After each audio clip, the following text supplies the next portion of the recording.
Okay, ji, Bismillahirrahmanirrahim. Today we will have practice questions on variance analysis. इससे पहले मैंने आप लोगों के साथ वेरियंस एनालिसिस के ऊपर वीडियोस शेयर की थी जिसमें मैंने डिफरेंट कॉन्सेप्ट्स को समझाने की कोशिश की है कि स्टैंडर्ड कॉस्टिंग क्या होता है, स्टैंडर्ड्स हम लोग किस तरीके से बनाते हैं और फिर उन स्टैंडर्ड्स को यूज करके हम लोग वेरियंस एनालिसिस किस तरीके से करते हैं। ये तमाम चीजें जो हैं वो मैंने वहां पे एक्सप्लेन की हैं। होप्स हो कि आप लोग जो है वो उनको देखेंगे और अगर आपको कहीं पे कोई भी प्रॉब्लम होती है तो आप उनको देख के उनको कंसल्ट करके आप क्या कर सकते हो, उसको सीख सकते हो। और मैंने आप लोगों को उसमें वेरियंस एनालिसिस की जो भी एनालिसिस साइकिल होता है वो भी बताने की कोशिश की है। फिर मैंने आपको एक जो स्पेशल टेक्निक है मैनेजमेंट बाय एक्सेप्शंस, उसकी भी आपको बात की है कि वेरियंस एनालिसिस जो है वो किस तरीके से मैनेजमेंट बाय एक्सेप्शंस में हम लोग यूज करते हैं। तो ये तमाम चीजें जो है वो आप उन थ्योरेटिकल कॉन्सेप्ट्स को लेके समझ सकते हो। यहाँ पे मैं आप लोगों को डायरेक्ट कॉस्ट वेरिएंसेस जो होते हैं, डायरेक्ट कॉस्ट में हमारे पास दो कॉस्ट आती हैं, एक डायरेक्ट मटेरियल्स और एक डायरेक्ट लेबर। डायरेक्ट मटेरियल और डायरेक्ट लेबर के जो वेरिएंसेस होते हैं जो कि एक जर्नल वेरिएंस मॉडल को यूज करके हम लोग कैलकुलेट करते हैं, वो जो जर्नल वेरिएंस मॉडल था वो भी मैंने आप लोगों को एक्सप्लेन किया है और उसको आपने अगर डिटेल में समझना है तो आप लोग जो है उसको कंसल्ट कर सकते हैं। वहां पे मैंने आपको एक्सरसाइजेस के साथ, न्यूमेरिकल के साथ उसकी पूरी एक्सप्लेनेशन बताई है और उसकी कॉजेज, उसके रिस्पॉन्सिबिलिटी, ये सारी चीजें वहां पे मैंने एक्सप्लेन की हुई हैं। तो आप उन वीडियोस को देख कर सकते हैं और उनको जो है वो कंसल्ट कर सकते हैं। यहाँ पे हम लोग जो है वो उन्हीं चीजों को ही अप्लाई करना सीखेंगे और प्रैक्टिस क्वेश्चन के जरिए सीखेंगे और वही तमाम चीजें मैं है यहाँ पे भी वही वाली बातें, वही सारी चीजें एक्सप्लेन करता जाऊंगा और हम लोग जो है वो यहाँ पे प्रैक्टिस क्वेश्चन जो है वो उसके साथ साथ करते जाएंगे। इससे पहले सुबह वाले लेक्चर जो दो गुजरे हैं उसमें भी मैंने प्रैक्टिस क्वेश्चंस कराए हैं लेकिन डिफरेंट कराए हैं। पहले वाले सेशन में डिफरेंट थे, दूसरे वाले सेशन में डिफरेंट थे और अभी वाले जो सेशन है इसमें मैं आप लोगों को डिफरेंट क्वेश्चन कराने जा रहा हूं। तो मैं सारी वीडियोस आप लोगों के साथ शेयर कर दूंगा ताकि आपके पास मैक्सिमम प्रैक्टिस अवेलेबल हो जाए, ताकि आप लोग जब उसको जब आप करें तो वो जो वेरिएशंस आती हैं क्वेश्चंस के अंदर वो आपको अंडरस्टैंड करना इजी हो जाए। जब आपके पास ज्यादा क्वेश्चंस हल किए हुए होंगे, अगर मैं तमाम लोगों को एक ही वक्त में पढ़ाऊंगा तो हो सकता है एक ही क्वेश्चन सॉल्व कर सकूं, क्योंकि जब मैं तीन जगहों पे पढ़ाता हूं तो तीन मैं डिफरेंट क्वेश्चन सॉल्व करके दे देता हूं आपको। तो वो जो तीन डिफरेंट क्वेश्चंस होते हैं वो आपके लिए जो डिफरेंट वेरिएशंस आती हैं क्वेश्चंस के अंदर उसको अंडरस्टैंड करने में हेल्पफुल होता है। तो आप लोग जो है उनको भी उन वीडियोस को भी देख के आप क्या कर सकते हो, उन क्वेश्चंस को भी अंडरस्टैंड कर सकते हो। Here is exercise 10.6. This is managerial accounting by Garrison Narine 15th edition. इसमें से हम लोगों ने ये सिलेक्ट किया है question. Huron company produces a commercial cleaning product known as Zoom. एक वो क्लीनिंग प्रोडक्ट बनाते हैं जिसका नाम Zoom है। The direct materials and direct labor standards for 1 unit of Zoom are given below. एक यूनिट ऑफ Zoom जो उनकी आउटपुट है उसको बनाने के लिए वो डायरेक्ट मटेरियल्स यूज करते हैं 4.6 पाउंड्स। ठीक है, ये इनपुट है। आउटपुट क्या है इनकी? Zoom। इनपुट क्या है? पाउंड्स। पाउंड्स है इनपुट, मटेरियल पाउंड्स में है। ओके, और 2.5 पर पाउंड है और 11.5 उसकी स्टैंडर्ड कॉस्ट बनती है। और उसके बाद डायरेक्ट लेबर है 0.2 आवर्स हैं, 12.2 पर आवर उनकी कॉस्ट है, पर आवर कॉस्ट है और 2.4 उसको क्या करते हैं, उसकी जो है पर यूनिट कॉस्ट बनती है। इस लिहाज से हम लोग क्या कर सकते हैं, अच्छा ये एक एक्सट्रैक्ट है स्टैंडर्ड कार्ड का। एक कंपनी जो होती है वो एक जो स्टैंडर्ड कॉस्ट कार्ड बनाती है, वो भी मैंने वीडियो में एक्सप्लेन किया हुआ है कि स्टैंडर्ड कॉस्ट कार्ड क्या होता है, उसकी शक्ल क्या होती है, उसका फॉर्मेट क्या होता है, उसको बनाते कैसे हैं। तो ये बेसिकली उन्होंने दो चीजें दी हुई हैं स्टैंडर्ड कॉस्ट कार्ड में से, एक मटेरियल्स की और एक लेबर की। इसके अलावा वेरिएबल ओवरहेड या ओवरहेड के भी स्टैंडर्ड जो है वो तीसरा कॉस्ट एलिमेंट भी इसमें शामिल हो सकता है। तो चूंकि हमारा अभी यहाँ पे डायरेक्ट मटेरियल और डायरेक्ट लेबर के वेरिएंस पे फोकस है हम लोग, इसलिए यहाँ पे सिर्फ ये दोनों कॉस्ट हैं। During the most recent month the following activity was recorded. अब ऊपर जितने भी ये डाटा है ये स्टैंडर्ड है, क्या है ये? बेंचमार्क है, क्या है ये? बजट है। क्लियर है? ये एस्टिमेटेड है। और जो activity was 20,000 pounds of material were purchased at a cost of 2.35 per pound. 25,000 of materials were purchased. उन्होंने, अब ये एक्चुअल डाटा है कि मंथ ऑफ रीसेंट मंथ में जो उन्होंने एक्चुअल एक्टिविटी परफॉर्म की है उसका उन्होंने डाटा दे दिया है। तो 20,000 पाउंड्स क्या हैं, वो परचेज किए हैं और उनकी परचेज प्राइस पर पाउंड क्या है 2.35। इसका मतलब है ये क्या है, एक्चुअल यूनिट परचेज्ड, और ये क्या है, actual price per unit. Okay, ये क्या है, स्टैंडर्ड क्वांटिटी पर यूनिट, और ये क्या है, स्टैंडर्ड प्राइस पर यूनिट। ये प्राइस है, ये रेट है, प्राइस है, स्टैंडर्ड प्राइस और स्टैंडर्ड रेट। मटेरियल के लिए कहलाती है प्राइस और लेबर के लिए कहलाता है रेट। तो स्टैंडर्ड प्राइस और स्टैंडर्ड रेट ये आपको गिवन है आपके क्वेश्चन में, और इन दोनों को ही यूज करके हम लोग स्टैंडर्ड कॉस्ट निकालते हैं। ये स्टैंडर्ड कॉस्ट पर जूम है, ये यूनिट की कॉस्ट है, और ये जो है 2.5 पर पाउंड ये नंबर ऑफ पाउंड्स की कॉस्ट है। Is it clear? जो मटेरियल यूज कर रहा है वो हो सकता है वो क्या, जो भी मटेरियल है, material A B C D, जो भी उसका डायरेक्ट मटेरियल है, उसका जो भी नाम है, वो पाउंड्स में उसको हम मेजर करते हैं, और पर पाउंड उसकी जो इनपुट कॉस्ट है वो हमें दी गई है, दैट इज 2.5। तो ये वाला बेसिकली क्या है, ये क्वांटिटी स्टैंडर्ड है, और ये क्या है, ये प्राइस स्टैंडर्ड है। और मैंने आपको स्टैंडर्ड कॉस्टिंग के हवाले से बताया था कि स्टैंडर्ड जो है वो दो हिस्सों में बनाए जाते हैं।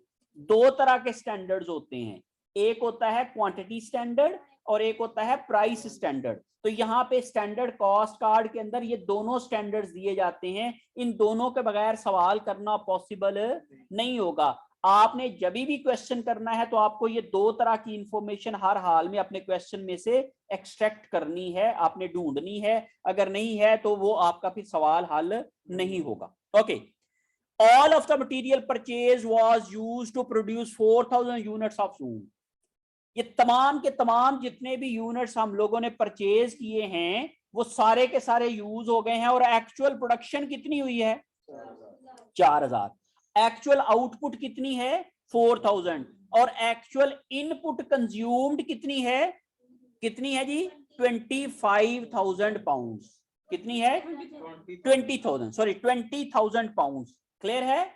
ये इनपुट, एक्चुअल इनपुट परचेज्ड भी यही है और यूज्ड भी यही है। इससे पहले वाली जो क्लास में मैंने क्वेश्चन कराया है उसमें एक्चुअल इनपुट परचेज्ड डिफरेंट है और यूज्ड डिफरेंट है। सही है? तो जब ये परचेज्ड डिफरेंट हो, यूज्ड डिफरेंट हो, तो हम कैलकुलेशन में कौन सी चीज यूज करते हैं ये मैंने वैसे एक्सप्लेन किया हुआ है जब हम लोग ने मटेरियल प्राइस वेरिएंस को कैलकुलेट करते हैं उसके अंदर, कि मटेरियल प्राइस वेरिएंस को कैलकुलेट करते हुए आपने प्रेफर करना है परचेज्ड यूनिट्स को। वो मैं आपको एक्सप्लेन करूंगा जब मैं आपको कैलकुलेशन कराऊंगा। 750 hours of direct labor time was recorded at total cost of 10,425, और एक्चुअली उन्होंने कितने घंटे काम किया है 750, और उसकी जो उन्होंने टोटल पेमेंट की है एक्चुअल आवर्स की वो कितनी की है 10,425। इससे हम क्या निकाल सकते हैं, एक्चुअल रेट। क्या निकाल सकते हैं, एक्चुअल रेट। क्लियर है जी? तो जो मैं आपको बेसिकली फॉर्मूलाज बताऊंगा, और फॉर्मूलाज में जो इंफॉर्मेशन होगी वो हम लोगों ने इस सवाल में से एक्सट्रैक्ट करना है और उसको लिखना है। Compute the material price and quantity variance for the month. Material price और क्वांटिटी वेरिएंस जो है वो आप लोगों ने क्या करना है, कैलकुलेट करना है। तो लेट्स सी, हम लोग इसकी कैलकुलेशन करते हैं। मैं आपके सामने जो है वो इसको सॉल्व करके आपको समझाने की कोशिश करता हूं कि ये किस तरीके से हम लोग करेंगे। दिस इज एक्सरसाइज 10-6, और इसमें हम लोगों ने रिक्वायरमेंट नंबर 1 क्या है, मटेरियल प्राइस वेरिएंस, और दूसरा क्या है मटेरियल यूजेज वेरिएंस। इसी को ही मटेरियल क्वांटिटी वेरिएंस भी कहते हैं, इसी को मटेरियल यूजेज वेरिएंस भी कहते हैं, इसी को ही मटेरियल एफिशिएंसी वेरिएंस भी कहते हैं। लेकिन नॉर्मली दो नाम यूज किए जाते हैं, मटेरियल क्वांटिटी वेरिएंस और material usage variance. Is it clear? और सबसे कॉमनली यूज किया जाता है मटेरियल यूजेज वेरिएंस। क्लियर है जी? ओके, अब मटेरियल प्राइस वेरिएंस का मैंने आप लोगों को जो standard model of variance analysis में मटेरियल के वेरिएंस के हवाले से जब बात की थी, तो उसकी जो इसका फॉर्मूला होता है, material price variance is equal to actual price minus standard price into multiply by actual quantity used. क्या? Actual quantity used. ओके, और अच्छा यहां पे ये फर्क डाला जाएगा, अगर हमारे पास एक्चुअल क्वांटिटी यूज्ड और एक्चुअल क्वांटिटी परचेज्ड दोनों सेम होंगी। क्या होंगी? दोनों सेम होंगी, तो फिर हमें कोई प्रॉब्लम नहीं है, फिर हम यहाँ पे जो मर्जी यूज कर लें, चाहे यूज्ड कर लें चाहे परचेज्ड कर लें। क्लियर है? अच्छा, अब अगर हम लोगों ने ये करना है, चूंकि यहाँ पे अगर दोनों अलैदा अलैदा दी हुई हो, परचेज्ड अलैदा दी हुई हो और यूज्ड अलैदा दी हुई हो, तो फिर हमें क्या करना है, फिर यहां पे हम लोगों ने इस्तेमाल करना है एक्चुअल क्वांटिटी परचेज्ड। क्या करना है? एक्चुअल क्वांटिटी परचेज्ड इस्तेमाल करेंगे। क्लियर है जी? इससे पहले जो मैंने सवाल करवाया है, इसमें चूंकि वो दोनों क्वांटिटीज दी हुई थी, तो उसमें मैंने ये समझाने की कोशिश की है कि परचेज्ड क्वांटिटी कब इस्तेमाल करते हैं और यूज्ड क्वांटिटी कब इस्तेमाल करते हैं। अगर तो बेटे मटेरियल प्राइस वेरिएंस ये देखना है कि आप कब कैलकुलेट कर रहे हो, कब रिकॉर्ड कर रहे हो, कब इसकी कैलकुलेशन कर रहे हो। अगर आप इसकी कैलकुलेशन करते हो at the time of purchase of material, at the time of, तो तब आप यहां पे कौन सी क्वांटिटी यूज करेंगे? परचेज्ड। और अगर आप इसकी कैलकुलेशन करते हो at the time of usage of material, तो फिर आप यहां पे कौन सी यूज करोगे? यूज करोगे। Is it clear? ये बेसिकली है timing of recording of variance. आप वेरिएंस को रिकॉर्ड कब कर रहे हो? अगर आप वेरिएंस को रिकॉर्ड करते हो परचेज के वक्त, तो यहां पे आप लोगे क्या? Purchased quantity. अगर आप वेरिएंस रिकॉर्ड करते हो यूज्ड के वक्त, इशूड के वक्त, तो तब आप यहां पे क्या लोगे? Used quantity. अच्छा, अब अगर दोनों दी हुई हो, तो प्रेफरेबल क्या है? परचेज्ड प्रेफरेबल है। प्रेफरेबल क्या है कि purchase variance should be recorded at the time of purchase, क्योंकि हो सकता है आज हमने मटेरियल परचेज किया, ये मटेरियल 2 महीने के बाद इस्तेमाल करें। फॉलो करें बात को? इसलिए बेहतर अप्रोच क्या है? क्या लेना? परचेज्ड। Is it clear? इसलिए मैंने यहां पे क्या लिख दिया है? परचेज्ड लिख दिया है। क्लियर है जी? अदरवाइज यहां पे क्या आएगा? यूज्ड भी हो सकता है, और जब हम यूजेज के पॉइंट ऑफ व्यू से बात करेंगे तो फिर यूज्ड होगा। क्लियर है? ओके। अच्छा जी, अब आपके पास एक्चुअल प्राइस हमें गिवन है। हम देख लेते हैं कि हमारे क्वेश्चन में हमें एक्चुअल प्राइस क्या दी गई है। Actual price of material purchased is 2.35 पर पाउंड। ये एक्चुअल प्राइस है। अब आपने डाटा निकालना, या आप क्या कर सकते हो, सवाल के शुरू में बेसिक डाटा लिख सकते हो और उसमें वो तमाम चीजें लिख सकते हो। एक्चुअल प्राइस क्या है, स्टैंडर्ड प्राइस क्या है, एक्चुअल क्वांटिटी क्या है, स्टैंडर्ड क्वांटिटी क्या है, ये सारी चीजें आप उसमें लिख सकते हैं। क्लियर है जी? ओके जी, ये आ गई जी हमारे पास 2.35, और स्टैंडर्ड प्राइस भी हमें हमारे क्वेश्चन में गिवन है, दैट इज 2.5 पर पाउंड। तो ये भी हम लोग वहां पे लिख लेंगे 2.5 पर पाउंड। ओके, इन दोनों का फर्क है, और multiply by actual quantity purchased है 20,000। इन दोनों का जो फर्क आया, ये आ गया हमारे पास 0.15 मल्टीप्लाई बाय 20,000। ये इन दोनों का जब हमने मल्टीप्लाई किया तो ये आ जाएगा जी हमारे पास 3,000। अब ये 3,000 के साथ जब भी वेरिएंस है तो हमने लिखना है फेवरेबल के अनफेवरेबल। क्लियर है? तो हमने ये कहा कि आप ये देखेंगे कि एक्चुअल प्राइस और स्टैंडर्ड प्राइस में क्या रिलेशनशिप है, इसको समझने की जरूरत है। स्टैंडर्ड प्राइस का मतलब क्या है? बेंचमार्क। हम कहते हैं जी बेंचमार्क क्या है कि हमें कितनी प्राइस पे करनी चाहिए थी? 2.5, हमने कितनी पे की 2.35, तो इसके लिए हमने क्या किया, कम प्राइस पे खरीदा मटेरियल, इसका मतलब है हमने सस्ता खरीदा मटेरियल, तो फिर ये क्या है, फेवरेबल। क्या है ये, समझे लॉजिकली, हमने कहा हमें इजाजत कितने की है 2.5 की, और खरीदा कितने का 2.35, हमने 0.15 की क्या की है, सेविंग, क्या की है, सेविंग, बचत की है ना।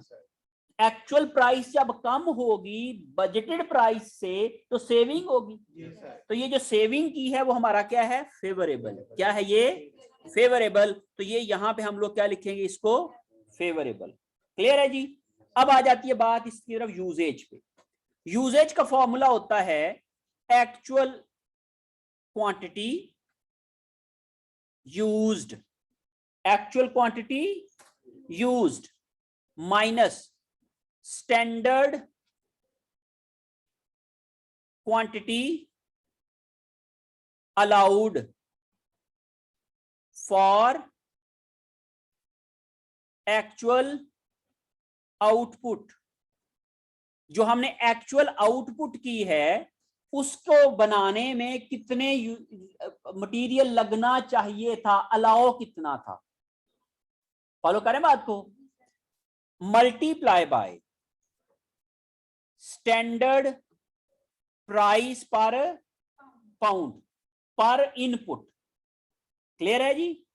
ओके, अब आप यहां पे एक्चुअल क्वांटिटी यूज्ड हमें अभी दिया हुआ है कितना जी, 20,000, minus standard quantity allowed for actual output, ये हम निकालेंगे, वर्किंग कर लेते हैं इसकी।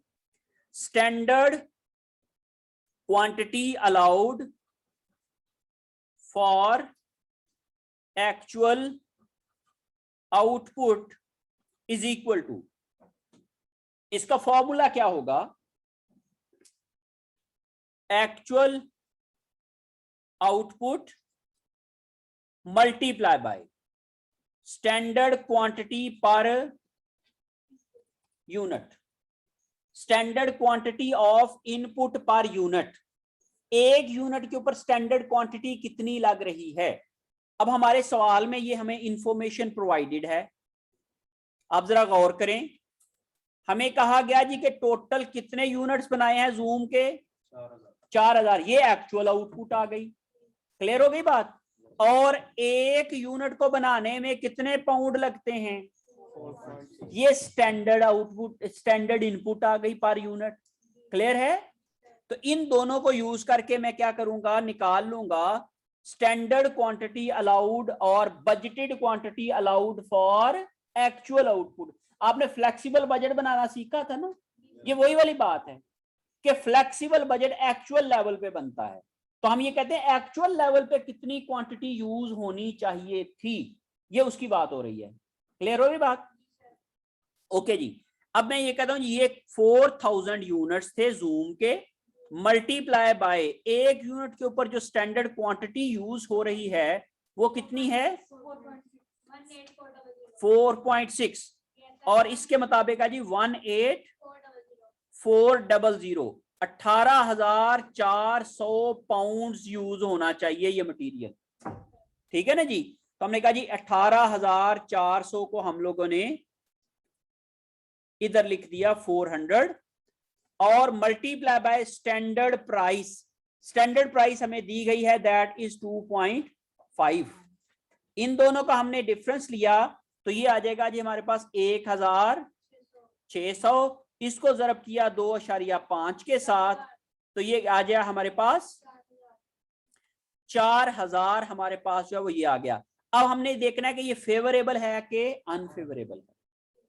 देखें जी, हमने कहा जी एक्चुअल यूज किया है 20,000 और होना चाहिए कितना था, हमने कहा हमने 4,000 यूनिट जूम के बनाने थे तो उसके ऊपर कितने पाउंड मटेरियल लगना चाहिए था, बेंचमार्क के मुताबिक कितना मटेरियल इस्तेमाल होना चाहिए था 18,400 का। क्लियर है। अब इसलिए हम लोगों ने क्या किया, एक्चुअल ज्यादा इस्तेमाल कर लिया, जब ज्यादा इस्तेमाल किया तो यूजेज वेरिएंस फिर क्या है, अनफेवरेबल। Is it clear. तो फिर ये यहाँ पे क्या लिखोगे आप, अनफेवरेबल। क्लियर है जी?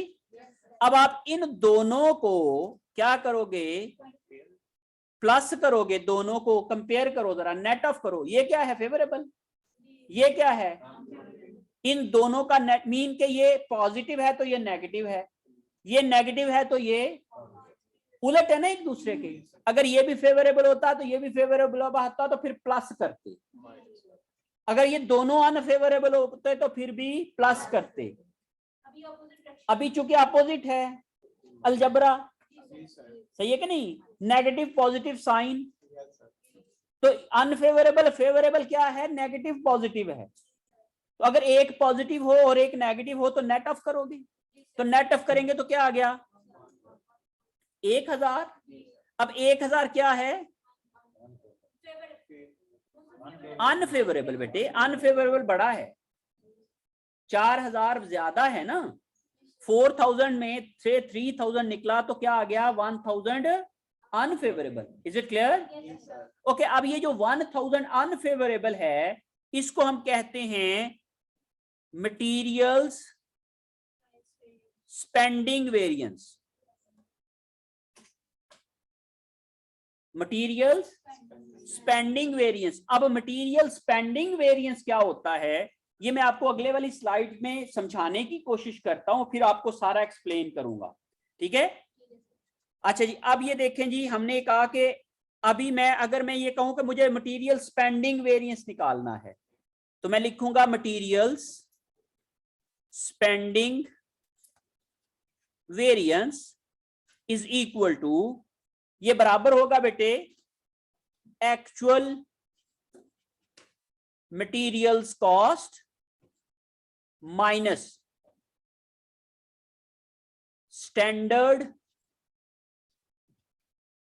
Material cost for actual output. Actual material cost minus standard material cost for actual output. Is it clear? Okay, अब मैं इसका फॉर्मूला लिखने जा रहा हूं। एक्चुअल मटीरियल कॉस्ट क्या है? Actual quantity used, actual quantity used multiply by actual price. हमने कहा कितने पाउंड यूज किए हैं और उनको मल्टीप्लाई कर देंगे कितने के साथ? एक्चुअल प्राइस पर पाउंड के साथ, माइनस स्टैंडर्ड क्वांटिटी यूज्ड, नहीं, standard quantity allowed for actual output. Standard quantity allowed for actual output multiply by standard price. ये बजटेड है, ये स्टैंडर्ड है। क्लियर है? अब मैं इसमें वैल्यूज पुट करता हूं। एक्चुअल क्वांटिटी यूज कितनी थी? 20,000 pound multiply by actual price पर पाउंड कितनी थी? एक्चुअल क्वांटिटी पर, एक्चुअल प्राइस पर पाउंड कितनी थी? 2.35। ये लिख लेते हैं वहां पे 2.35 minus standard quantity allowed for actual output. तो अभी हम लोगों ने कैलकुलेट की थी यहां पे standard quantity allowed for actual output, तो कितनी? 18,000। ये बड़ा जो है वो इंपॉर्टेंट कॉन्सेप्ट है, बेसिक कॉन्सेप्ट है, ये आपको जरूर आना चाहिए क्योंकि ये सबसे प्रॉब्लमेटिक फिगर होती है आपकी इस तरह की कैलकुलेशंस में। ठीक है, इसलिए आप लोगों को इसको जरा गौर से समझना है कि ये बेसिकली क्या है। हमने कहा जी अगर हम एक्चुअल यूनिट बनाएं इतने, उन पे कितना मटेरियल लगेगा, नहीं समझे बात? लगाया कितना है वो एक अलग बात है, कितना लगना चाहिए या कितना लगेगा इसकी बात हो रही है ना। एस्टिमेट कितना होगा उसका कि भाई एक्चुअल अगर इतने यूनिट बनाएं तो कितना मटेरियल लगेगा, ये बेसिकली इस फिगर को एक्सप्लेन कर रहा है। क्लियर है जी? अब आप ये देखते हैं तो अब आप इसको 18,000 18,400 और जरब करेंगे इसकी स्टैंडर्ड प्राइस 2.50 के साथ। इन दोनों को जब हमने मल्टीप्लाई किया तो हमारे पास एक्चुअल कॉस्ट आ जाएगी कितनी बेटे? 47,000। और इसको जब हम लोगों ने मल्टीप्लाई किया 18,400 को 2.5 के साथ तो ये हमारे पास आ जाता है जी बेटे 46,000। क्लियर है जी? ओके, अब इन दोनों को जब हमने डिफरेंस निकाला तो क्या आ गया? 1,000। अब ये जो 1,000 है ये फेवरेबल है कि अनफेवरेबल है? जरा गौर करें, एक्चुअल कॉस्ट कितनी है? 47,000 और स्टैंडर्ड कॉस्ट कितनी है? 46,000। तो हमने बजट से, स्टैंडर्ड से एक्चुअल क्या किया है? ज्यादा किया है। तो हमने जब ज्यादा खर्चा किया है तो हमारा फिर क्या है? अनफेवरेबल। Is it clear? अब ये देखो, ये वाला अनफेवरेबल और ये वाला अनफेवरेबल सेम है, ठीक है ना? तो इसका मतलब ये हुआ कि हम इसको रिवर्स भी कर सकते थे कि सबसे पहले हम ये कैलकुलेट करें। क्लियर हो रही बात? कि टोटल मटेरियल स्पेंडिंग वेरिएंस निकालें, फिर उस स्पेंडिंग वेरिएंस को क्या करें? दो हिस्सों में डिवाइड करें। किस किस में? प्राइस में और यूजेज में। अब मैं अगले वाले पेज के ऊपर इसकी समरी लिखने जा रहा हूं, ठीक है? सबसे पहले मैंने ऊपर क्या लिखा? Spending variance, materials spending variance कितना बेटे? 1,000 अनफेवरेबल। अब इसके बाद ये आ जाएगा इसमें मटेरियल प्राइस वेरिएंस, वो कितना आ गया बेटे? हमने अभी कैलकुलेट किया है प्राइस वेरिएंस 3,000 फेवरेबल जी, 3,000 फेवरेबल। ओके, और मटेरियल यूजेज वेरिएंस ये आ जाएगा जी 4,000 अनफेवरेबल। अब आप जरा देखो दोनों का नेट क्या है, ये क्लियर है? अब हम ये देख लेते हैं। अच्छा, ये वाला जो काम है ये है जी लेवल 2 एनालिसिस। मैंने आपको 4 लेवल्स ऑफ वेरिएंस एनालिसिस बताया। 2 लेवल हम लोगों ने ऑलरेडी पिछले चैप्टर में किए थे जब हम लोगों ने फ्लेक्सिबल बजट बनाना सीखा था, ठीक है ना? तो उसमें हम लोगों ने पहले लेवल का वेरिएंस एनालिसिस किया था जिसमें हम लोग क्या करते थे? स्टैटिक बजट वेरिएंस निकालते थे। बात याद आ रही है आपको? स्टैटिक बजट वेरिएंस से हम लोग फिर 2 हिस्सों में डिवाइड करते थे। किस किस में? वॉल्यूम वेरिएंस या एक्टिविटी वेरिएंस और स्पेंडिंग और रेवेन्यू वेरिएंस, ठीक है? और फिर उसके बाद जो है वो उसको भी मजीद एक्सप्लेन करने के लिए हम लोग नेक्स्ट लेवल वेरिएंस एनालिसिस सीख रहे हैं। ये है लेवल 3 एनालिसिस। ये लेवल 3 वेरिएंस एनालिसिस है। ये एक्सप्लेन कर रहा है कि स्पेंडिंग वेरिएंस का जो फर्क आ रहा है उसका इंपैक्ट कैसे कैसे है, उसकी वजूहात क्या हैं। Getting my point? ठीक है ना जी? अब ये देखें, अगर मैं इसी ये वाली पूरी डिस्कशन को अगर मैं कंक्लूड करता हूं, ठीक है कि नहीं? तो ये मैं बाद में अभी मैं नीचे इनके कमेंट्स देता हूं आप लोगों को। अभी जो मैं बात आपको समझाने की कोशिश कर रहा हूं वो क्या है कि हम लोग सबसे पहले लेवल 1 एनालिसिस करते हैं। लेवल 1 एनालिसिस क्या है? जिसमें हम लोग static budget variance, static budget variance calculate करते हैं, जिसको हम लोग प्लानिंग वेरिएंस भी कहते हैं, प्लानिंग बजट वेरिएंस भी कहते हैं। क्लियर है? अच्छा जी, अब ये हमें क्या बताता है? व्हाट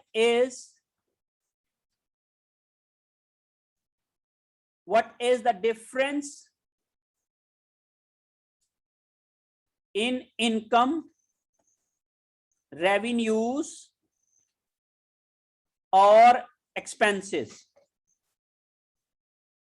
ये हमें बताता है कि हमारी इनकम में, हमारे रेवेन्यूज में और हमारे एक्सपेंसेस में कितना फर्क है, बजट कितना किया था और एक्चुअल कितना आया है। Getting my point? क्लियर है? What we budgeted and what is actual, उन दोनों का जो फर्क है वो कितना है, व्हाट इज द अमाउंट, तो वो हमें क्या बताता है, ये है। अब अगली बात है, इसके बाद हम लोग क्या करते हैं, इसको दो हिस्सों में डिवाइड कर देते हैं। एक इसको हम कहते हैं जी लेवल 2 एनालिसिस। लेवल 2 एनालिसिस में हमने स्टैटिक बजट वेरिएंस को क्या किया है, किसमें डिवाइड किया है, एक हमने किया जी स्पेंडिंग और रेवेन्यू वेरिएंस, और दूसरा एक्टिविटी और वॉल्यूम वेरिएंस। सही है? अब ये वाली जो स्टेज है ये हमें बताती है कि ये जो डिफरेंस है उनमें से how much is due to activity level change, activity level difference, and how much is due to controllability of expenses and revenues or due to operations। हम ऑपरेशंस में किस तरह से फ्लॉज रहे हैं, उनकी वजह से कितना है फर्क है, और कितना फर्क जो है वो हमारी एक्टिविटी ज्यादा कम होने की वजह से है, जो हम लोगों ने फ्लेक्सिबल बजट में सीखा था। समझ के बात को? अब अगली बात आ जाती है कि इस सवाल का जवाब तो मिल गया कि हमें एक्टिविटी की वजह से कितना है और ये है। अब इस सवाल का जवाब नहीं मिल रहा, ये पता चल गया कि कितना कितना फर्क है, कंट्रोलेबिलिटी की वजह से कितना है और ये। अब हमें ये नहीं पता इसका जिम्मेदार कौन है और इसके रीजंस क्या हैं, बिकॉज जो भी एक्सपेंस ज्यादा होगा हम ये देखेंगे क्यों हुआ है, यही तो एनालिसिस है। किसको पूछें, who is responsible, to whom we have to ask question. जैसे हम लोगों ने ये कहा कि हमने एक साइकिल करते हो, हम अब एनालिसिस करते हैं, वेरिएंसेस निकालते हैं, फिर उस वेरिएंसेस की बेसिस के ऊपर क्वेश्चंस बनाते हैं, और फिर हम क्वेश्चंस किससे पूछते हैं, रिस्पॉन्सिबल पर्सन से उनका क्या करते हैं, जवाब लेते हैं। अब अगला सवाल ये है कि ये वाला जो फर्क आ रहा है ये जवाब किससे लें। हमने ये कहा कि हमारे पास कितना फर्क आ रहा है, 1000 हमने कहा क्या है, unfavourable. It means we have over expensed material cost. इसका मतलब क्या है, बाय 1000 हमने ओवर एक्सपेंस किया है मटेरियल कॉस्ट को, कितनी अमाउंट से, 1000 से। अब अगला सवाल ये है कि ये जो ओवर एक्सपेंस हुआ है, ओवर कॉस्ट हुआ है, ओवर हमने जो है रिसोर्स कंज्यूम किए हैं, उसकी वजह क्या है, वो क्या, उसके हम कहते हैं जी दो एंगल हो सकते हैं। क्या उसकी वजह प्राइस है या उसकी की वजह यूजेज है। तो प्राइस के लिए फिर हम क्या करते हैं, प्राइस वेरिएंस, और यूजेज के लिए क्या करते हैं, यूजेज वेरिएंस। तो हमने कहा प्राइस की वजह से क्या था, क्या, और यूजेज की वजह से क्या था, 4000 अनफेवरेबल था। अब हमने एक देखना है, अब इससे देख के अंदाजा लगाओगे क्या, किससे सवाल पूछोगे, किससे, यूजेज से, प्रोडक्शन वालों से, कि भाई तुमने तो जो कॉस्ट लगानी थी उससे क्या की है, 4000 की कॉस्ट ज्यादा एक्सपेंस की है। Getting my point? ये जो तुमने 4000 की कॉस्ट ज्यादा लगाई है, इसका जवाब तो दो, क्यों ज्यादा लगाई है। फॉलो करे बात को? और दूसरी तरफ पे हम ये कहेंगे प्राइस वालों से जो परचेज डिपार्टमेंट है। परचेज प्राइस कौन सेट करता है? परचेज। कौन निगोशिएट करता है? कौन बारगेन करता है? कौन? Purchase department. तो मटेरियल खरीदना किसकी जिम्मेदारी है? परचेज डिपार्टमेंट की। तो फिर मटेरियल प्राइस वेरिएंस किसकी जिम्मेदारी है, किसकी रिस्पॉन्सिबिलिटी है? परचेज डिपार्टमेंट की। Got my point? समझ के बात को? और उसका मतलब सवाल किसको करेंगे? परचेज डिपार्टमेंट को। अब चूंकि उन्होंने तो अच्छा काम किया है, अच्छा काम किया है ना, तो इसलिए क्रेडिट किसको जाना चाहिए? परचेज डिपार्टमेंट को। क्लियर है? लेकिन ये आइसोलेशन में नहीं हो सकता, दोनों फिगर को देख के बात करना पड़ेगी। कंपनी जानबूझ के भी बालूकात करती है।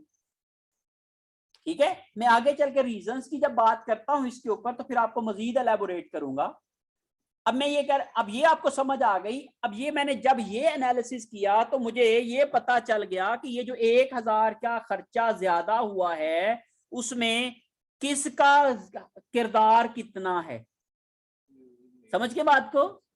परचेज वालों का कितना रोल है इसमें और प्रोडक्शन वालों का कितना रोल है। क्लियर हो रही बात? इसको कहेंगे लेवल 3 एनालिसिस। इसके बाद इसका फिर मजीद ऑपरेशन करेंगे हम आगे मजीद, और फिर उसकी बेस के ऊपर हम करेंगे लेवल 4 एनालिसिस। सही है? तो हम 4 लेवल का वेरिएंस एनालिसिस सीखेंगे। समझ गए ना बात को? अब यहां पे अब बात कर लेते हैं इसको एक्सप्लेन कैसे करेंगे। ठीक है कि नहीं जी? हम लोग इसकी एक्सप्लेनेशन क्या है कि हमने यहां पे क्या कहा, इसका क्या है जी? अगर मैं इसकी एक्सप्लेनेशन करता हूं स्पेंडिंग वेरिएंस की, the company has over expensed material cost due to material cost by $1000, ठीक है ना, because they should expense कितनी कॉस्ट होनी चाहिए थी उनकी? यहां पे देखें जी, कितनी? 46,000। They should expense 46,000 but they actually expensed 47,000, resulting into 1,000 unfavorable material spending variance। इन्होंने क्या किया है, ये बेसिकली कमेंट्स देंगे आप इसके हवाले से। ठीक है जी? द कंपनी हैज ओवर एक्सपेंस्ड, उन्होंने कितने किए हैं? 1000 का क्या किया है? ओवर एक्सपेंस किया है। क्लियर है? अब अगली स्टेज आ जाती है, ये जो ओवर एक्सपेंस हुआ है ये किसकी वजह से हुआ है? सही है? दैट अब यहां पे क्या है? द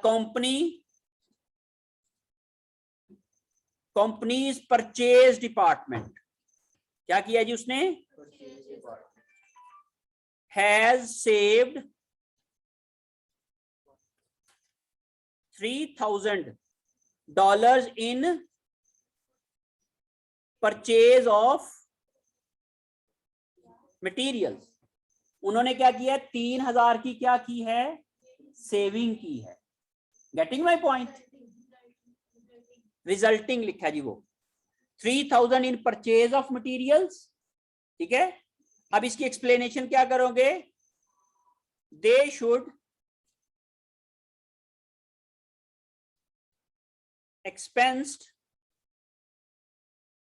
कितने डॉलर होने चाहिए थे? They should expensed, okay, they should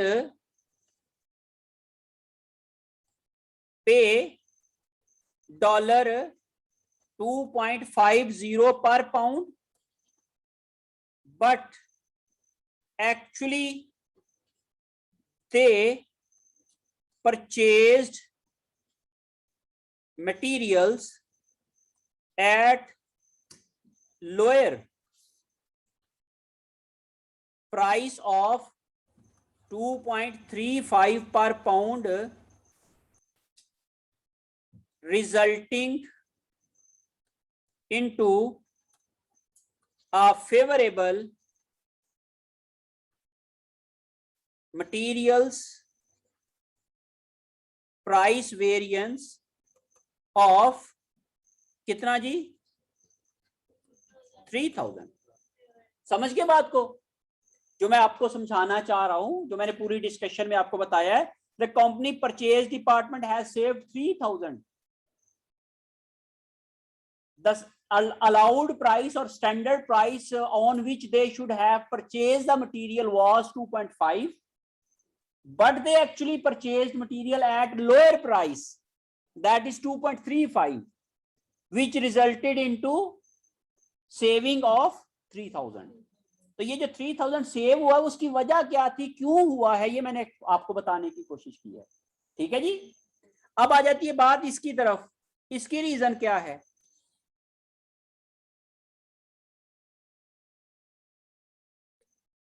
ये मैं तीनों वेरिएंसेस को एक्सप्लेन कर रहा हूं। इसकी एक्सप्लेनेशन क्या बनती है, the production department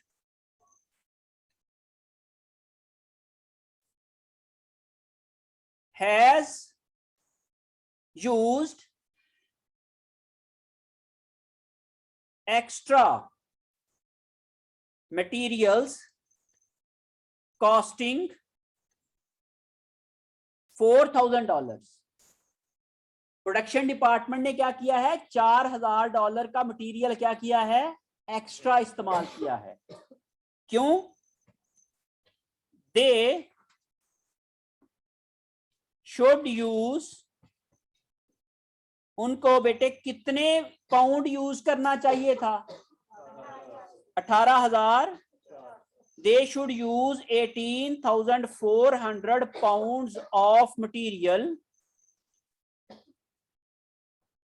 to produce 4,000 units of Zoom। उनको जो जूम के यूनिट बनाने के लिए कितना मटेरियल यूज करना चाहिए था, कितना, 18,400 pound. But actually they used 20,000 pounds। The extra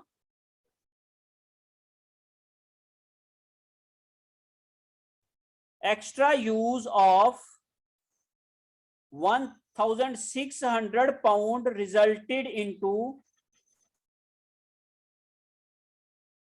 extra cost of 4,000 and ultimately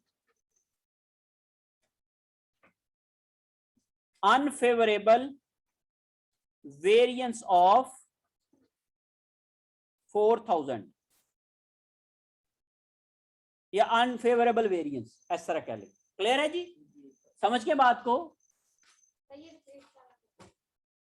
the production department has used extra materials costing 4,000। ये मैंने जो उसकी फिगर है उसको बताया कि इसका मतलब क्या है।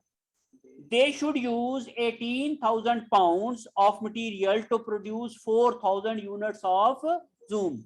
4,000 यूनिट जूम बनाने के लिए उनको कितना मटेरियल कंज्यूम करना चाहिए था, 18,400। But actually they used 20,000 pounds। Actually उन्होंने 20,000 पाउंड यूज किया। The extra use of 1,600 pound, जो उन्होंने एक्स्ट्रा यूज किया है उसने क्या किया है, उनकी कॉस्ट को 4,000 बढ़ा दिया है। Is it clear? समझ के बात को। तो ये बेसिकली क्या है, उसकी रीजन है उसके अनफेवरेबल वेरिएंस आने की। क्लियर है जी। अब हम अगली बात कर लेते हैं कि ये जो हम लोगों ने वेरिएंसेस कैलकुलेट किए हैं इसकी रिस्पॉन्सिबिलिटी किसकी है। ठीक है, तो दो वेरिएंस हमने किए, कौन कौन से? मटेरियल्स प्राइस वेरिएंस और दूसरा है मटेरियल्स यूजेज वेरिएंस।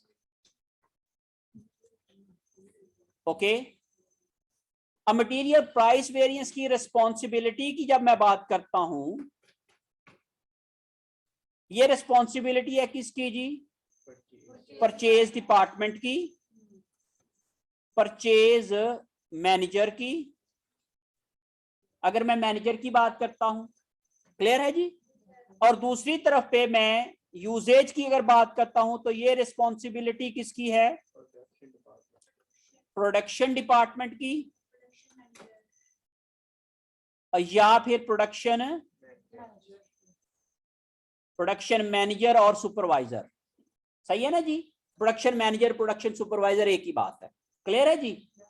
अच्छा, अब इसके लिए पॉसिबल कॉजेज क्या हो सकती हैं? Possible causes of favourable variance, possible causes of favourable variance, और यहां पे possible causes of unfavourable variance. Okay जी, अब ये देखिए जी जरा गौर से, actual price was less than, actual price क्या थी? Standard price. Actual price standard price से क्या थी? कम थी, जिसकी वजह से क्या हुआ है? फेवरेबल हुआ है। क्लियर है जी। अब जब एक्चुअल प्राइस कम क्यों हुई स्टैंडर्ड से? बात ये हो रही है कि एक्चुअल प्राइस कम थी जिसकी वजह से ये फेवरेबल हुआ है। तो एक्चुअल प्राइस कम होने की वजूहात क्या हैं? नंबर 1, पहला क्या हो सकता है? बारगेन वेल, जो परचेज डिपार्टमेंट था उसने क्या किया है? बारगेनिंग अच्छी की है। क्लियर है, उन्होंने क्या किया है? बारगेनिंग अच्छी की है। And convinced on lower price. पहली बात तो ये है। दूसरा क्या है? Number 2, purchased in bulk and get discount. दूसरी क्या वजह हो सकती है कि बड़ी अमाउंट में खरीदा और उसकी वजह से क्या हो गया? डिस्काउंट मिल गया। क्लियर है। तीसरी वजह क्या हो सकती है कि उन्होंने market price was lower than past. हमने पास्ट में स्टैंडर्ड बनाया था, अब मार्केट प्राइस क्या है? लो हो गई है। लो हो गई है ना, मार्केट में क्या आ गई है? डिफ्लेशन आ गई है। मार्केट में जो है वो सप्लाई मटेरियल की क्या आ गई है? ज्यादा आ गई है, जिसकी वजह से मार्केट डाउन चली गई है, उसकी वजह से प्राइस कम हो गई है। क्लियर है, समझ के बात को? अच्छा जी, फिर उसके बाद क्या हो सकता है? Lower quality of materials were purchased.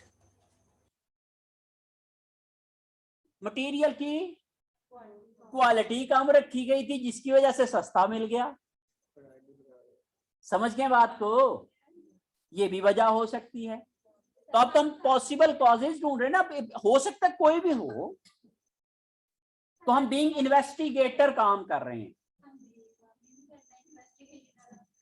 अच्छा जी, समझ आ रही बात की? ओके जी, नेक्स्ट पॉइंट क्या हो सकता है? Our price standard was old and need to be revised. हमारा जो स्टैंडर्ड था वो क्या है, पुराना था, मार्केट के कंडीशन के मुताबिक उसको क्या करना चाहिए, रिवाइज करना चाहिए. So these are basically possible causes of favourable variance. Clear है जी? अच्छा जी, अब आप आ जाते हैं इधर. हमने ये कहा actual quantity used was greater than standard quantity due to which this was unfavourable. अब हम कहते हैं एक्चुअल क्वांटिटी यूज क्यों ज्यादा हुई है बजट से. सही है. नंबर 1, एक तो वजह क्या है एक्चुअल क्वांटिटी ज्यादा यूज होने की, अनस्किल्ड वर्कर्स. हमारे जो वर्कर्स थे वो क्या थे, स्किल्ड नहीं थे, प्रॉपर से ट्रेंड नहीं थे. क्लियर है. इस वजह से उन्होंने क्या किया, मटेरियल वेस्ट कर दिया. न फिर क्या है, एक्स्ट्रा वेस्टेज ऑफ मटेरियल्स.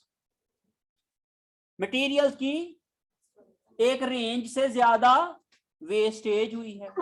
अच्छा जी, नंबर 3 क्या हो सकता है, lower quality of materials. Lower quality of materials है. अब लोअर क्वालिटी ऑफ मटेरियल का कैसे पता चलेगा, अगर हमारा प्राइस वेरिएंस क्या है, फेवरेबल, तो हम अंदाजा लगा सकते हैं कि ये लोअर क्वालिटी की वजह से भी हो सकता है. क्लियर होगी बात. अगर ये फेवरेबल हो और वो अनफेवरेबल हो तो दोनों में क्या हो सकता है कि सिमिलैरिटी आ जाती है ना बात की. तो ये भी एक रीजन हो सकती है. अच्छा जी, उसके बाद है जी फॉल्टी और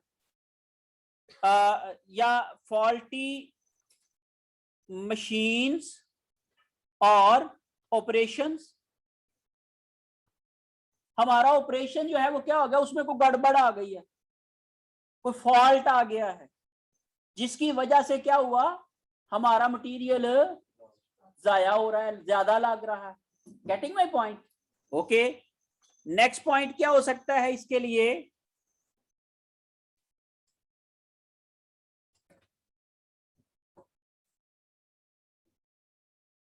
डिफेक्टिव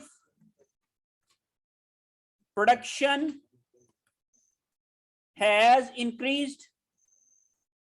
हमारी प्रोडक्शन जो है वो डिफेक्टिव हो गई है. डिफेक्टिव प्रोडक्शन जो है वो अब पहले से ज्यादा हो गई है, जिसकी वजह से हमारा क्या आ गया है, मटेरियल ज्यादा इस्तेमाल हुआ है. क्लियर हो रही बात. तो आपने अपनी कॉमन सेंस से ये देखना है कि क्या पॉसिबल कॉजेज हो सकती हैं एक मटेरियल के ज्यादा इस्तेमाल होने की. क्लियर है जी.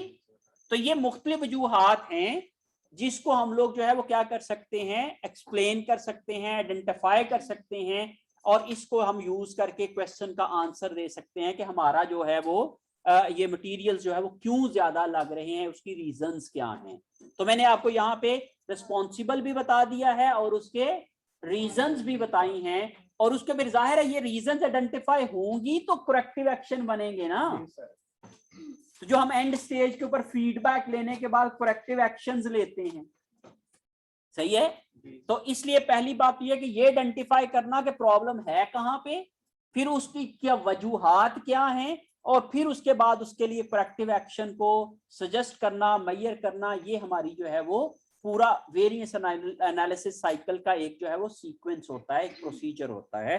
तो इस तरीके से हम लोग जो है वो मटेरियल प्राइस वेरिएंसेस भी और मटेरियल यूजेज वेरिएंस भी जो है वो कैलकुलेट कर सकते हैं और उनको एक्सप्लेन कर सकते हैं. क्लियर है जी. ओके, पॉइंट नंबर 2 जो है इसमें हम लोगों ने direct labour rate and efficiency variances जो है वो कैलकुलेट करने हैं. Direct labour rate and direct labour efficiency variance. Okay बेटे, जैसे मैंने अभी आपको बताया कि ये भी बेसिकली 3 स्टेप में काम किया जा सकता है। वो मैंने एक्सप्लेन करने के लिए आप लोगों को चूंकि ज्यादा उसमें डिटेल में चला गया हूं, वो सारी की सारी कमेंट्री जो है वो बाकी वीडियोस के अंदर भी आपको मिल जाएगी। यहां पे हम लोग जो है वो कहते हैं जी direct labour spending variance. Direct labour spending variance बराबर होता है बेटे direct actual direct labour cost minus direct labour allowed for actual output. ये 2 फिगर्स होती हैं। अब एक्चुअल डायरेक्ट लेबर कॉस्ट किसके बराबर होती है जी? Actual hours work multiply by actual rate of per hour minus जो अलाउड कॉस्ट कितनी होती है, इसको हम फ्लेक्सिबल बजटेड कॉस्ट भी बोलते हैं। इसको क्या कहते हैं? फ्लेक्सिबल बजटेड कॉस्ट भी कहते हैं इसको। ओके, ये आ जाती जी direct labour cost allowed for actual output. तो इसमें आएगा जी direct labour hours allowed for actual output multiply by standard rate. ये बेसिकली सेम वही मटेरियल वाली ही लॉजिक है, ठीक है। वहां पे हम क्वांटिटी यूज कर रहे थे, यहां पे हम लोग आवर्स यूज कर रहे हैं और कुछ भी फर्क नहीं है।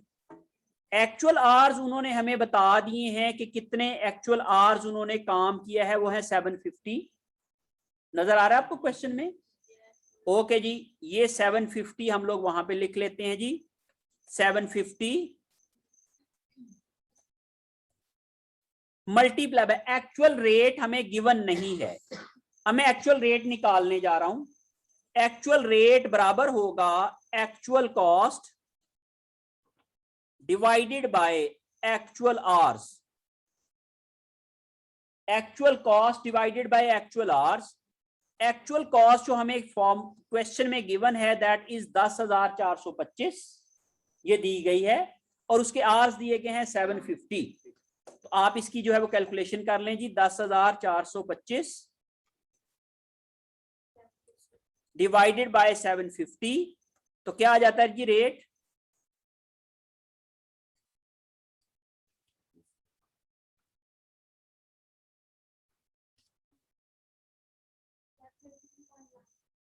$13.9 ये जगह जी $13.9 पर आवर। 750 मल्टीप्लाई बाय 13.9 करेंगे तो आपके पास वही वाली अमाउंट दोबारा आ जाएगी 10,425।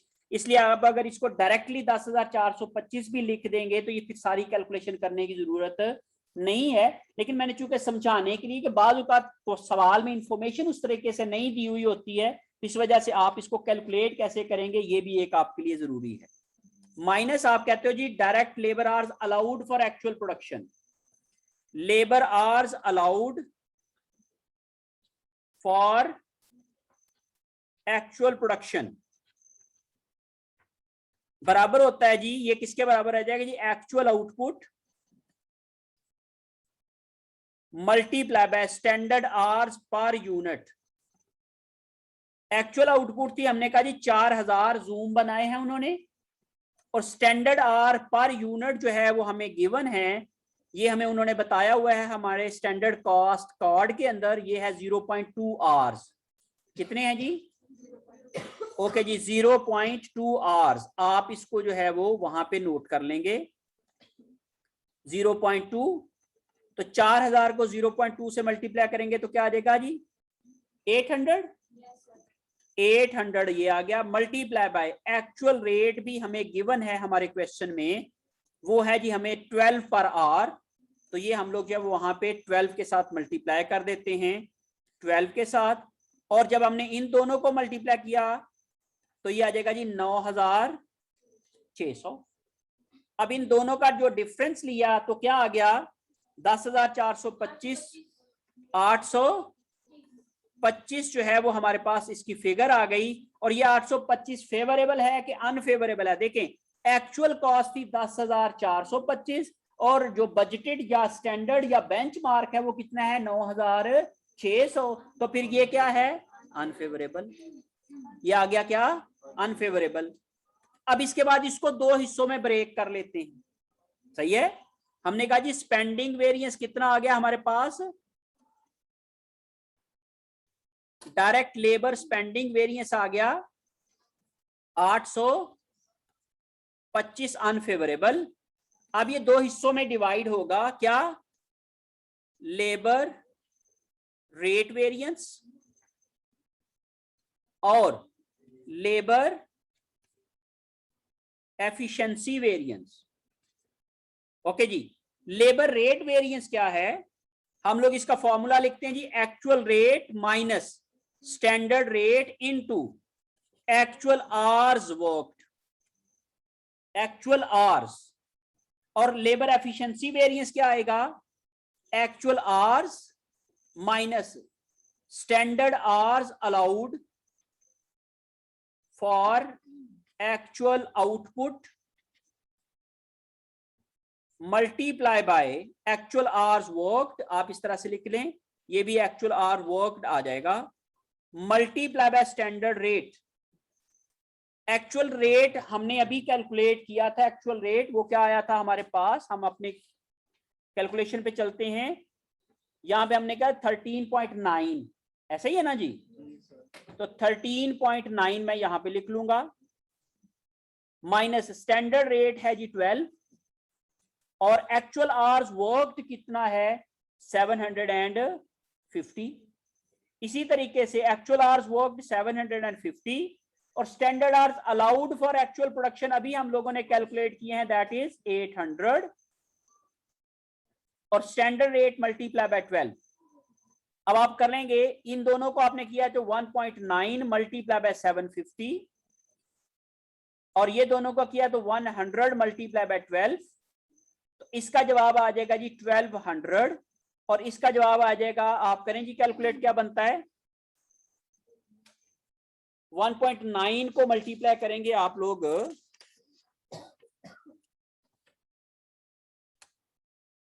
शाबाश, 1425 आपके पास ये आ गया। अब ये देखें जी, एक्चुअल रेट ज्यादा था किससे, स्टैंडर्ड से, जो अलाउड रेट था उससे एक्चुअल ज्यादा था, तो ये क्या आ जाएगा, अनफेवरेबल। ओके ठीक है बेटे, बिल्कुल आप सही कह रहे हो। ये 50 आ गया, तुसी नहीं जागन रहे, तुसी अपने काम लगी हो। ये आ गया जी कितना जी, 600। अच्छा जी, अब ये कितना जी, एक्चुअल है 750 आवर्स और स्टैंडर्ड आवर्स अलाउड कितने थे, 800, तो कम घंटे यूज किए ना। इसका मतलब ये हुआ कि ये क्या है, फेवरेबल। और इन दोनों का जरा नेट देखें क्या बनता है,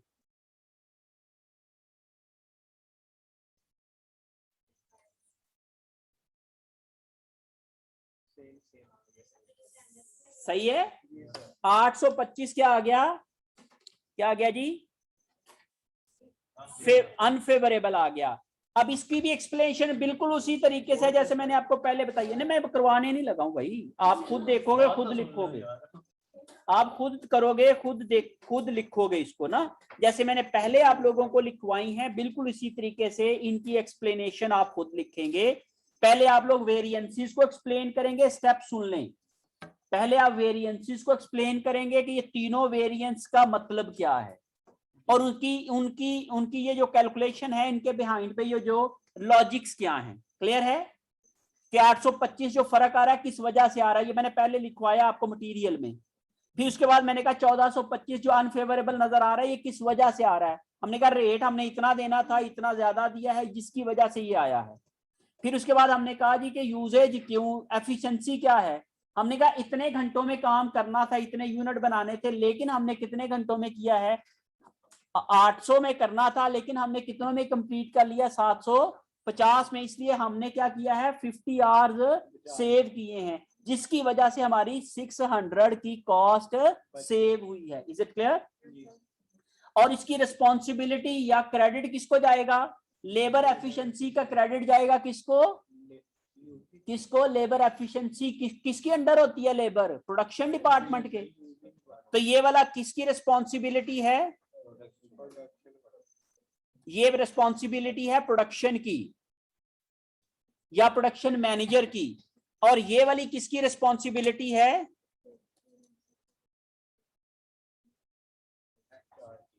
HR डिपार्टमेंट की, या फिर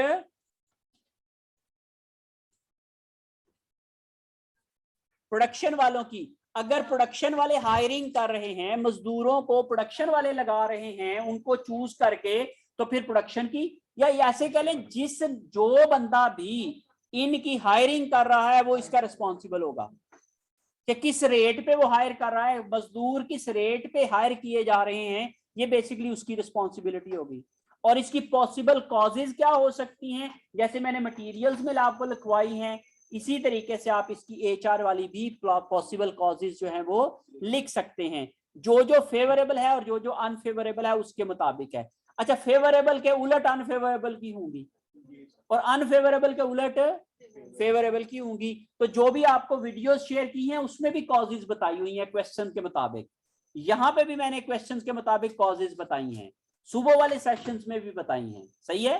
तो इसलिए आप लोग जब सबको देखोगे क्वेश्चंस को तो आपको अंदाजा हो जाएगा कि ये किस तरीके से आप इसकी जो है वो पॉसिबल कॉजेज को लिख सकते हो, आप एक्सप्लेन कर सकते हो। होप सो आप लोग जब इन तमाम चीजों को अच्छे से जब आप प्रैक्टिस करेंगे तो आपको मजीद इसमें जो है वो क्लैरिटी आ जाएगी।